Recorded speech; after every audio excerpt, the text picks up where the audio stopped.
ইউহিব্বুকুমুল্লাহ, তাহলে তোমরা আমার ভালোবাসা পেয়ে যাবে, আল্লাহ তোমাদেরকে ভালোবাসবে, তার মানে আল্লাহর ভালোবাসা আমরা পেয়ে যাব। ওয়ায়াগফির লাকুম যুনুবাকুম আল্লাহু গফুরুর রহিম, তাহলে আল্লাহ তোমাদের পাপ সমূহকে মোচন করে দিয়ে তোমাদের সব কিছুকে আল্লাহ সুবহানাহু ওয়া তাআলা ক্ষমা করে দিবেন। পরিবেশটা এরকম হয়ে গেল কেন? এই গোলাম হোসেন, এইদিকে বেরোন। আরে যারা খেতে যাবে তারা যাবে, আপনার অসুবিধা কোথায়? আপনি এদিকে ফিরে থাকুন। যদিও আসলে রাত্রি 12টা বেজে গেছে, তো মানুষে আর মাথায় কাজ করবে না, তারপরেও খাওয়া দাওয়া হয়ে গেছে, আর কাজ করে। যাই হোক, তাহলে দুটি মাত্র বিষয়, আমরা আল্লাহকে ভালোবাসবো। এই ভালোবাসা পেতে গেলে আনুগত্য করতে হবে কার? মুহাম্মদ সাল্লাল্লাহু আলাইহি ওয়াসাল্লাম। এখন আমরা চলে যাব দুটি বিষয়ের উপরে, আজ থেকে 1500 বছর আগে। এক, যে তারা আল্লাহ রাসূলকে কেমন ভালোবাসতো এবং আল্লাহ রাসূলের আনুগত্য কেমন করত। খয়বারের যুদ্ধ, খয়বারের যুদ্ধের নাম শুনেছেন? খয়বারের যুদ্ধে কিছু সাহাবী গৃহপালিত গাধার মাংস রান্না করছে। গাধার মাংস, কি বললাম বুঝলেন?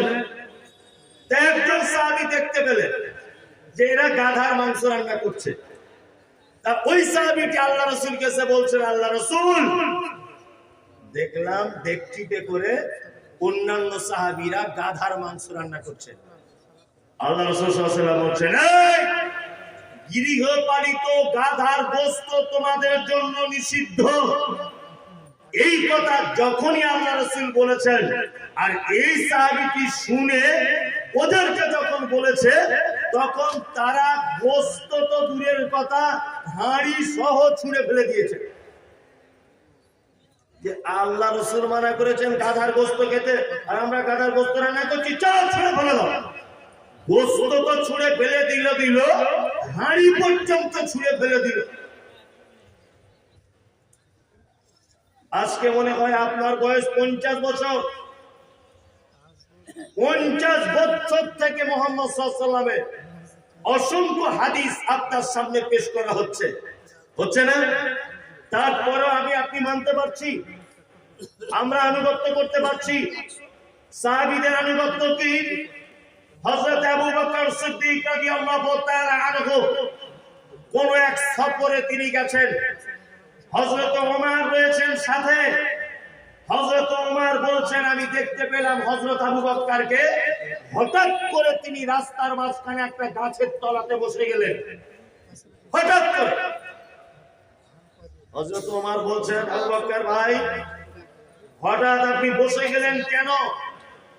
তখন হযরত আবু বকর বলছেন, ওমর, আমি ইতিপূর্বে আল্লাহ রাসূলের সঙ্গে যতবার সফর করেছি, আল্লাহ রাসূলকে দেখেছি, যখনই তিনি আসতেন এই রাস্তা দিয়ে যেতেন, এই গাছের গোড়াতে একবার করে বসতেন, এই জন্য আমি বসেছি। কি আনুগত্য দেখুন, কি বললাম বুঝলেন নাই? সারা পৃথিবীতে আমাদের উপরে যত বিপর্যয়, যত কষ্ট, যত বিপদ, যত মুসিবত, তার একটি মাত্র কারণ, সেটা হচ্ছে এই, আমরা আমাদের জীবন চরিত্রে মুহাম্মদ রাসূলুল্লাহ সাল্লাল্লাহু আলাইহি ওয়াসাল্লামকে আদর্শ এবং আনুগত্য, এই দুটো থেকে আমরা দূরে আছি। এইটাই তার মূল কারণ।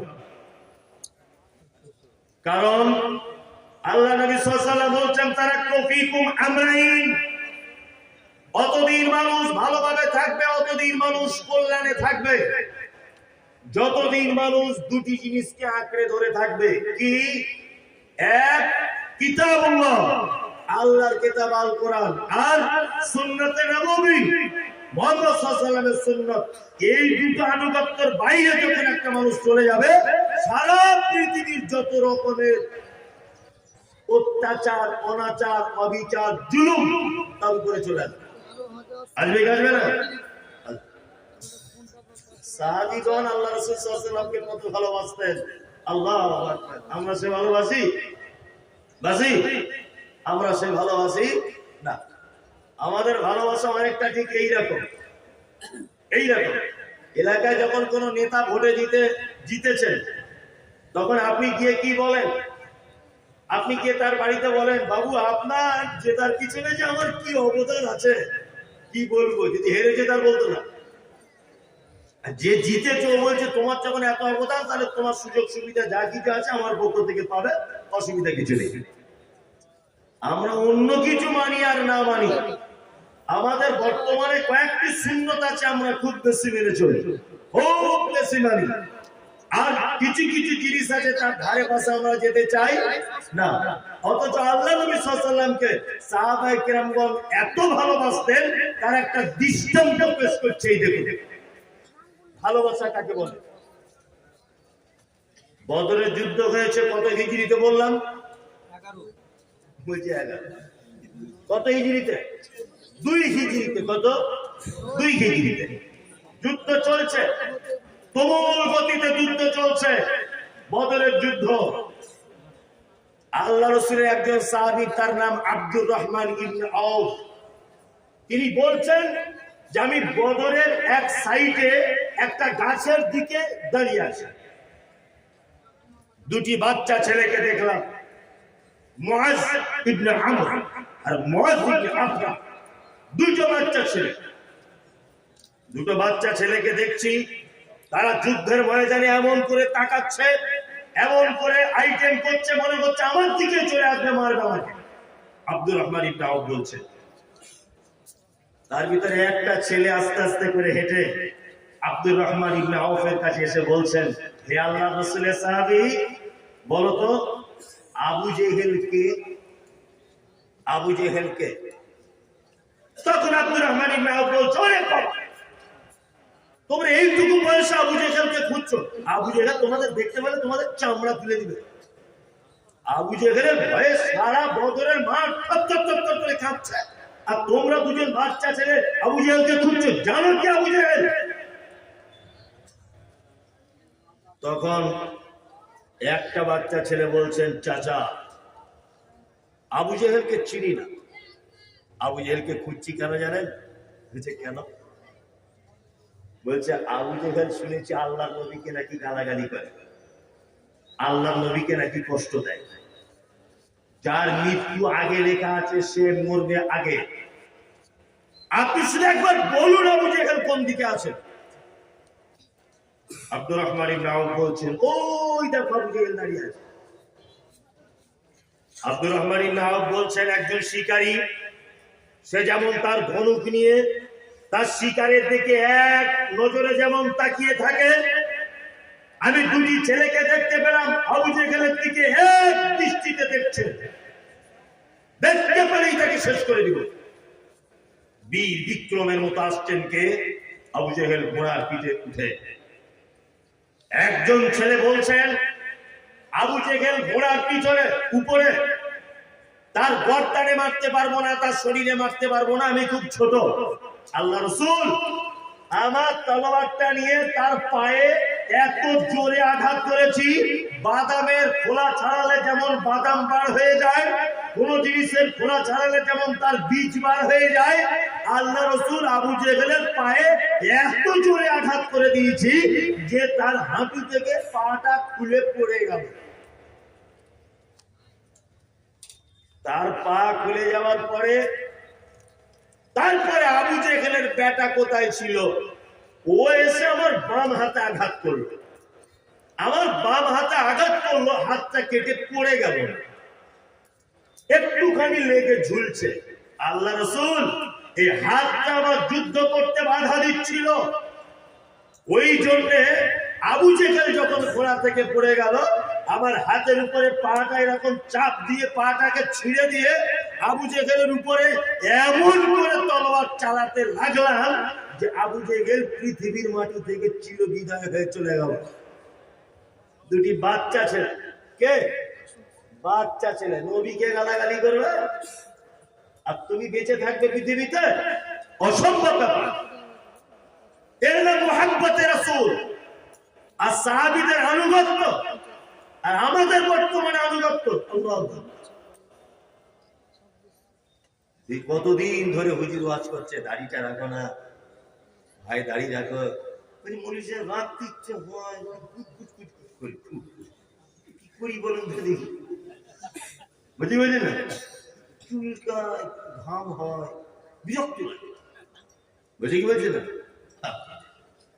সে আবু জেহেলকে গালি দিত, আবু জেহেল গালি দিত, এই জন্য বাচ্চা ছেলেদের এত রাগ। আর তুমি যে অসংখ্য আল্লাহ রাসূলের সুন্নতকে প্রতিদিন জবাই করছো, আল্লাহু আকবার, অসংখ্য মুসলিম করছে না। আমার মূল কথা, আনুগত্য করতে হবে মুহাম্মদ সাল্লাল্লাহু আলাইহি ওয়াসাল্লামের।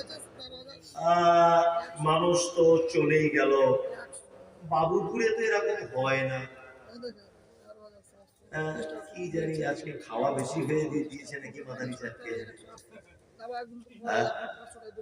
আদায় তো এখানে আলহামদুলিল্লাহ সবাই এলাকার সব থেকে ভালো হয়, হয়েছেও নিশ্চয়ই, আমি ঠিক জানি না, আমার আগে হয়তো হয়েছে আলহামদুলিল্লাহ। আমি তো এই কথা আগেও বলেছি, আবার বলছি, লালগোলা থানার ভিতরে এখন সত্যি একটা মডেল মাদ্রাসা বলা যেতে পারে। একসঙ্গে দুটো প্রতিষ্ঠান চলছে, মানে এমন একটা প্রতিষ্ঠান যে আপনার ছেলে মেয়ে দুই ভাই বোন দুজন একটা প্রতিষ্ঠানে পড়তে পারবে ইনশাআল্লাহ, তাই তো? হ্যাঁ, পড়ছেও তাই, একটা খুব ভালো জিনিস যে আপনার বেটা বেটি ভাই বোন দুজন একটাই প্রতিষ্ঠানে পড়তে পারবে। সেই প্রতিষ্ঠান আপনাদের চোখের সামনে প্রতি বছরের ন্যায় এবছরেও প্রোগ্রাম হচ্ছে। আপনারা আল্লাহ রাস্তায়, মানে একই জমিতে আর কতবার নামাজ চালাবো বলুন, সন্ধ্যা থেকে চলেছে, তাই না? সব বক্তারাই তো আদায় করে গেছে না, আমি লাস্টে কি বলবো, লোক কি দিবে বলতেও ভয় লাগছে যে কত চাইবো। আমি আর নির্দিষ্ট করে কিছু চাইবো না। আপনারা আল্লাহর রাস্তায় মাদ্রাসার দিকে তাকিয়ে আপনারা মাদ্রাসাকে সহযোগিতা করুন, কারণ সত্যি বলছি আগামী এমন একটা দিন আসছে, এই মিশনওয়ালারা যেভাবে উঠে পড়ে লেগেছে, এই মাদ্রাসাগুলো আস্তে আস্তে আস্তে আস্তে অনেক মাদ্রাসা বন্ধের পথে। এই যে শাইখুল হাদিসরা এদিক ওদিক করে কঠোর পরিশ্রম করে, কমিটিরা পরিশ্রম করে এই যে মাদ্রাসাগুলো টিকিয়ে রেখেছে, আপনারা এগুলোর দিকে একটু নেক নজর দেন। কি বললাম বুঝলেন? আল্লাহ সুবহানাহু ওয়া তাআলা বলছেন, ইউমিনুনা বিল্লাহ, তোমরা আল্লাহর প্রতি বিশ্বাস করো, ওয়াল ইয়াউমিল আখির, কিয়ামতের প্রতি বিশ্বাস করো, ওয়া ইয়ামুরুনা বিল মারুফ, ভালো কাজের আদেশ প্রদান করো, ওয়া ইয়ানহাউনা আনিল মুনকার, মন্দ কাজে নিষেধ করো, ওয়া ইউসারিউনা ফিল খায়রাত, ভালো কাজের জন্য পরামর্শ দাও, ভালো কাজের জন্য দৌড়ঝাঁপ করো, ভালো কাজের জন্য তোমার যাবতীয় যা কিছু দিয়ে তোমার সহযোগিতা করলে ভালো হয়, তুমি সেই সহযোগী হয়ে যাও ভালো কাজের জন্য। মাদ্রাসা একটা ভালো কাজ নয়? ভালো কাজ কি ভালো কাজ নয়? ভালো কাজ। আল্লাহ পবিত্র কোরআনে একাধিক জায়গায় বলছেন, আল্লাযীনা ইউনফিকুনা ফিস সাররাই ওয়াদ দাররাই ওয়াল কাযিমিনাল গায়যা ওয়াল আফিনা আনিন নাস। আল্লাহ তাআলা বলছেন চারটি লোককে আমি খুব বেশি ভালোবাসি। এক হচ্ছে আল্লাযীনা ইউনফিকুনা ফিস সাররাই ওয়াদ দাররাই, যারা দান করে সচ্ছলতায় অসচ্ছলতায়, ওয়াল কাযিমিনাল গায়যা, রাগ হলে যারা রাগকে কন্ট্রোল করে, চার ওয়াল আফিনা আনিন নাস, আর যারা মানুষদেরকে কি করে, ক্ষমা, কেউ অপরাধ করে